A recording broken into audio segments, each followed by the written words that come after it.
Je, unajua kuwa Manchester United haikuanza ikiitwa Man United na iliwahi kuwa karibu kufa kabisa?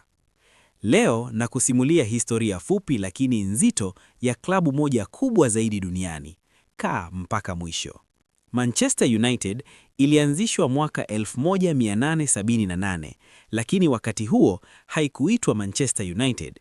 Iliitwa Newton Heath LYR Football Club. Klabu hii iliundwa na wafanyakazi wa reli wa kampuni ya Lancashire and Yorkshire Railway nchini England. Walianza kama burudani tu, hawakuwa klabu maarufu wala tajiri. Miaka ilivyopita, Newton Heath ilikumbwa na madeni makubwa. Klabu ilikuwa karibu kufungwa, kupotea kabisa kwenye historia ya mpira. Mwaka 1902, hali ilikuwa mbaya sana kuliko miaka yote.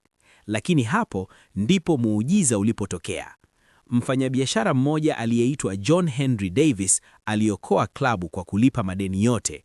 Baada ya hapo, klabu ikabadilishwa jina kutoka Newton Heath kwenda Manchester United.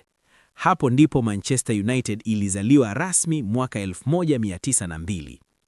Miaka ilivyopita, Man United ilianza kushinda vikombe.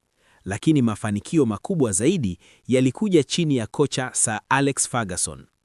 Chini yake, Premier League mara 13, Champions League mara 2. Nyota wakubwa kama Cristiano Ronaldo, Beckham, Giggs, Scholes walijenga jina la Man United duniani kote. Hapo ndipo moto uliwaka vibaya sana, mzee wangu. Leo hii, Manchester United ni miongoni mwa klabu zenye mashabiki wengi zaidi duniani. Kutoka klabu ya wafanyakazi wa reli mwaka 1878 hadi kuwa jitu la soka duniani. Hii ndiyo historia ya Manchester United. Kama umeipenda stori hii, usisahau like, subscribe na comment. Ili uwe wa kwanza na usipitwe na stori zangu, weka comment. Klabu gani ni kusimulie historia yake next? Asante sana.